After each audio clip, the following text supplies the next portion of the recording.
All right, everyone, we'll get started. I want to thank you all for joining today. My name is Sharmise Jackson, and I am the Member and Committee Relations Manager for the Office of the Whistleblower Ombuds. Joining me today is my Director, Shanna Devine, Deputy Director, Becca Jones, and Deputy Director of Operations, John Whitty. In today's Fireside Chat, we will hear from Enron whistleblower Sherron Watkins about how she exposed the infamous Enron scandal, paving the way for landmark corporate whistleblower rights. We feel honored to have Sherron join us today.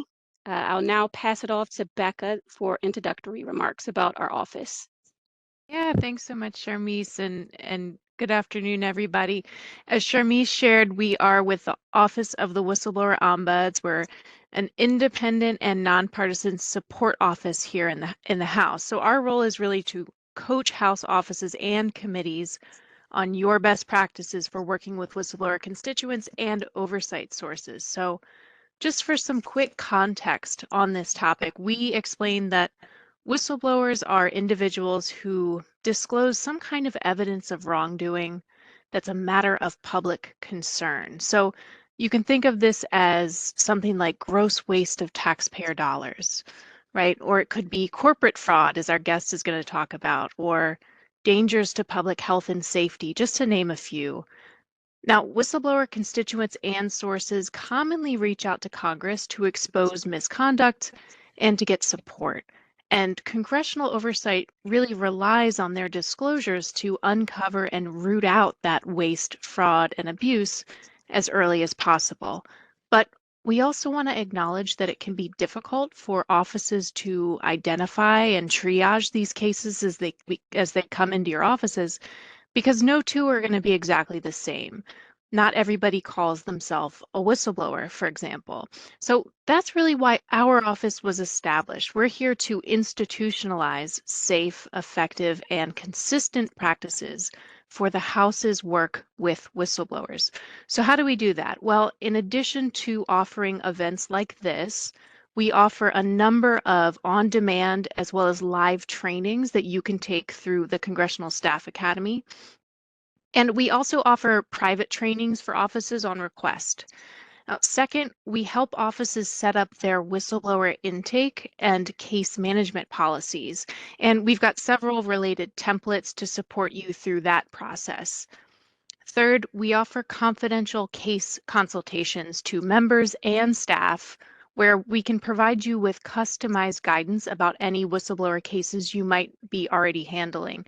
And then finally, we offer technical legislative expertise if you're working on a whistleblower bill. Now, all of these services are supported by resources that are available through our website, as well as on HouseNet. And we'll add a link to the chat to our Congressional Services page that's on our website, just whistleblower.house.gov. Now, in closing, I do just want to clarify one common misconception, and that's we're not an intake office for whistleblowers ourselves. Rather, we're here to coach you on your work with whistleblower constituents and oversight sources, really by guiding you on best practices.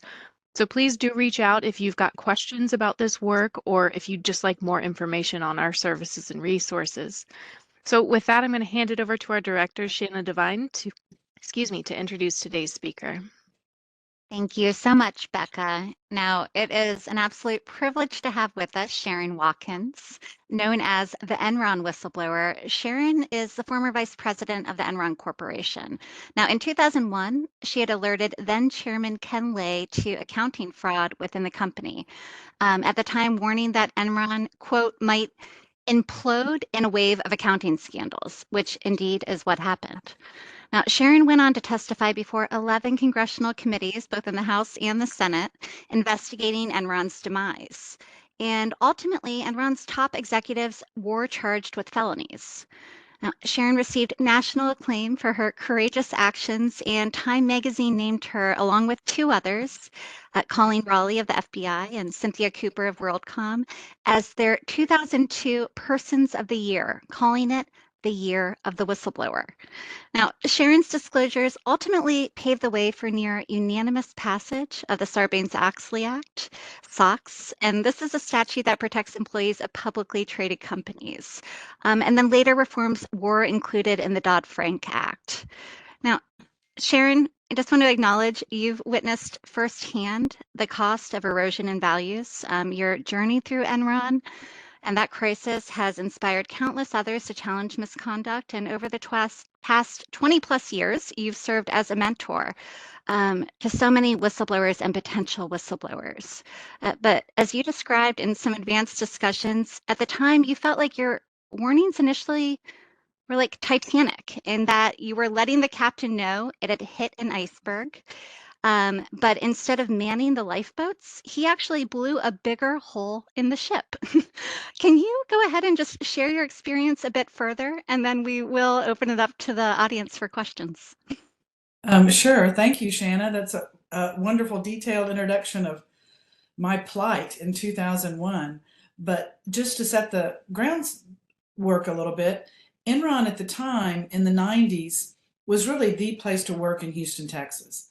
I did live in New York City for 6 years. When you think about New York, most people think about Wall Street and the investment banks, or maybe an advertising firm, or what you think of when you're working in New York City. Obviously, you guys right now being congressional staffers are what you think about when you work in DC. But in Houston, Texas, Enron was really the place to work. It had started its life as a merger of two very large regulated natural gas pipeline companies, where gas pipelines went from Canada to Louisiana, California to Texas, Texas up to New York, just covered North America in pipelines. We also drilled for oil and gas, but in the mid-90s, we had morphed into really an energy trading powerhouse, trading oil, gas, electricity, and then even went into weather derivatives and broadband. Fortune magazine named Enron the most innovative company in America for 6 years in a row because we really kept morphing and changing. We put our name on the baseball stadium. It was Enron Field before it was Minute Maid Park. So it was, you had a lot of pride working at Enron. And I stumbled across fraud in the summer of 2001, very similar to how fraud is usually detected. People switch jobs within a company, and the fraud's been going on for a while, and everyone's been too nervous, or maybe they did speak up, but they got shot down. And also, when I stumbled across the fraud, the situation had gotten worse. So where maybe it seemed like a small problem when people first discovered it, now it was a very large problem. I won't get into all the accounting details, but as I was digging through and investigating, I realized that Enron had overstated their income statement the year prior by half. We had had about $1 billion in net earnings, and this fraud was $500 million in income statement fraud the year before, and the fraud was continuing in 2001. So my first reaction was just absolute pure horror that this was happening. And my start of my career was in accounting. I worked at Arthur Andersen auditing firms for 8 years, and I was familiar with what happens to companies that manipulate their financial statements, cook the books, so to speak. And my first reaction was that the current leaders of Enron had helped this fraud happen, and saying anything to them was going to be pointless. So I was dusting off my resume. I was trying to interview, trying to leave Enron, still trying to wrap my head around what to do about this fraud that I had discovered. And literally 2 weeks after I was certain that I'd found fraud, Jeff Skilling, our chief executive officer, abruptly quit, and for no good reason. And the chairman of the board, Ken Lay, was stepping back in to be CEO. And he had a very warm, honest, reputation. He was altruistic. He was soft-spoken. Some people describe him as almost grandfatherly. And he had an all-employee meeting where 2 days after Jeff Skilling quit, And what he said at that meeting was, we need to go back to our core values: respect, integrity, communication, excellence. We've got great bench strength, but we need to make sure we're doing everything the right way. When Jeff Skilling quit, that's when I first wrote a one-page anonymous letter to Ken Lay. He had announced that he was going to have this all-employee meeting. Is anyone troubled about anything? And I did an anonymous Dropbox, memo about the Raptor transactions, this fraud at Enron. I didn't put my name on it, and that's the famous memo where I said, I'm incredibly nervous we're going to implode in a wave of accounting scandals. But I thought there was a window where maybe the company could do the right thing. Well, when I went to that all-employee meeting, heard him say all the right things, I identified myself that day and I got on his calendar for the next week. And that's where I sometimes use the Titanic example. I met with Ken Lay and I was pretty alarmed. The same kind of alarm level you'd have if you were a crew member on the Titanic and you've discovered this massive fraud that might sink the ship. I'm telling him about the water pouring in, the hole in the bottom of the boat, and really you can't tell the captain of the ship what to do, but I'm doing everything I can in my power, business-wise, to say, man the lifeboats, form a crisis management team, sound the alarm, save business lines, hoard cash, come up with a crisis management plan on how you're going to address this. This is serious. And I was delivering incredible news to him. Arthur Andersen's done flawed audits. The company itself has cooked the books in a major way. I knew it would be hard for him to really take in what I was saying. So I did arm myself with what I thought was evidence. An Excel spreadsheet, showing the flow of money and where the problems were, a PowerPoint that had been given to the board of directors that was problematic, and then 7 pages of my own analysis. And he assured me that they were going to look into it. Well, he hired Enron's primary lawyers to look into it, and I met with them on September 10th. Very concerned that he was using, the same lawyers that kind of helped craft some of this fraud. But then the very next day was 9/11, and the Twin Towers come down, the Pentagon's hit with a third plane, and the fourth crashes in a field. And so that really disrupted the whole country. We were all in an emotional state that's hard to imagine unless you live through it. But I'm in that headspace, and then I watch Enron just ignore my concerns. And they did a whitewash investigation. They concluded that the accounting was appropriate when done, but they end up writing off those Raptor structures in a way that you just can't do.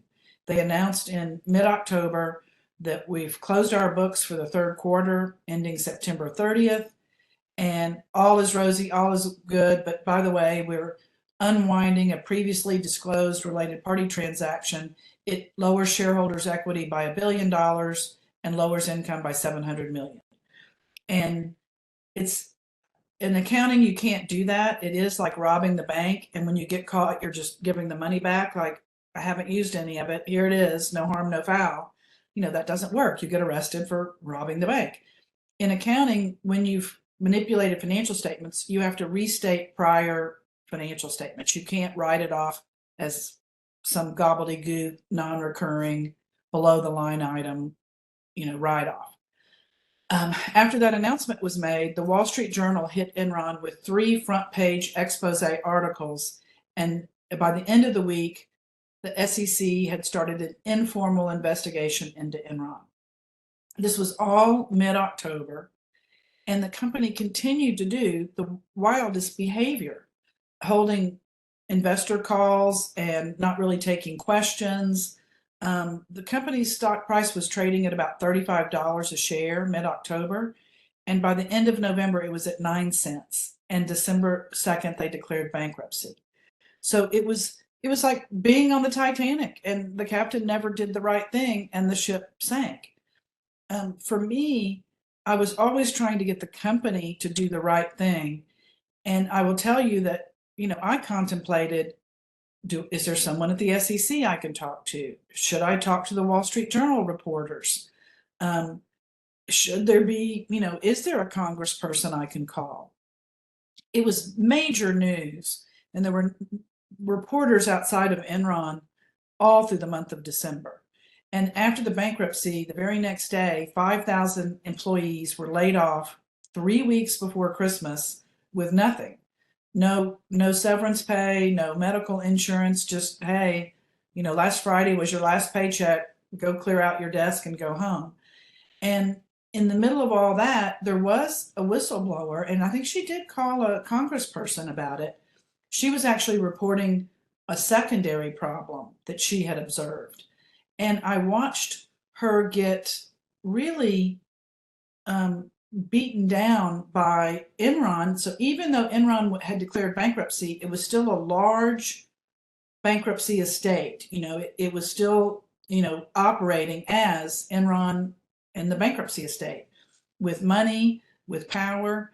And her email to Ken Lay that was made public, or her reporting, it never saw the light of day within Enron, other than when she made it public to the press and maybe to a congressperson. And they really harped on the fact that she complained about the coffee, and she complained about executive pay versus rank and file pay.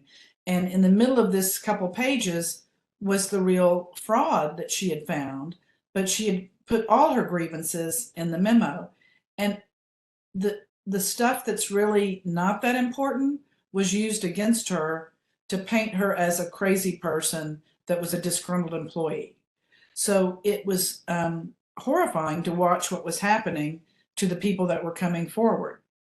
Now, in all this, I actually had a friend who worked for the Department of Justice in the Houston office, and his wife is one of my best friends. And he had said, I think you need to have an attorney. And I said, well, I've tried to talk to a few of them, but they're really, I can't find one.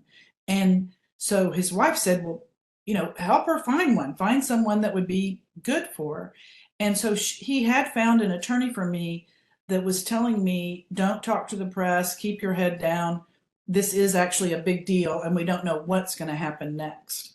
And sure enough, the 11 congressional investigations, the Department of Justice formed an Enron task force that had FBI people, SEC, and Department of Justice attorneys. And, they were pursuing how the 7th largest company in America could go bankrupt without ever reporting a losing quarter, just this strange announcement. How did a company like this that had at the beginning of 2001 shareholder value of 60 billion, and at the end of 2001 shareholder value of 0?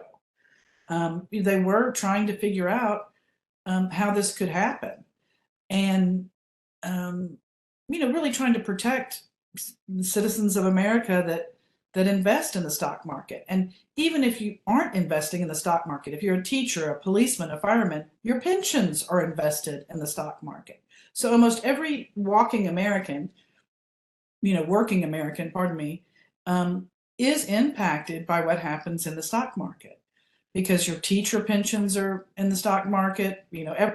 Everyone's invested there. So it is important to make sure it's a system that works.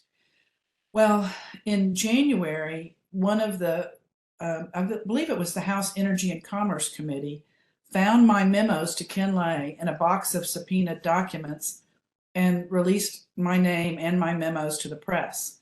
And then they actually, asked me to come testify in front of Congress. And they also did more direct subpoena requests of both the law firm, the auditing firm, and Enron. Like, okay, we see there was a whistleblower. What did y'all do to investigate her concerns? So it sort of opened up the kimono. My warnings were kind of too little, too late, but it did help mark this prosecutional trail that resulted in some pretty good legislation and some good work by the Senate and the House in looking at what had gone wrong at Enron. But I will tell you that, in my state of mind, when you study these things in hindsight, it looks kind of clear to everyone. But when you're smack in the middle of it, first off, there's just absolute shock that this company that you work for, that you admire, and that you think is doing everything the right way has actually committed horrible fraud. So you have to wrap your head around the fact that everything failed within this company to allow this to happen. And it failed at Arthur Andersen to sign off on it. So, when you're talking to someone like me, I'm probably going to sound a little crazy, a little over the top emotional and hysterical about what has happened within my company. And especially when, like the Titanic, you're a crew person, you warn the captain, and then you don't see them lowering the lifeboats. And it's very frustrating because you are pretty powerless. And so then you're really reacting out of that powerless position. And in my case, I also had the added pressure that 9/11 had just happened. So you feel powerless from that perspective as well. But I think what I'd like to do is be sure that I can answer some of your questions. And so I'd like to just leave it for Q&A. So we have some time for that as well. Wow. Thank you, Sherron. That was just a really powerful recount of your experience. And frankly, it captured,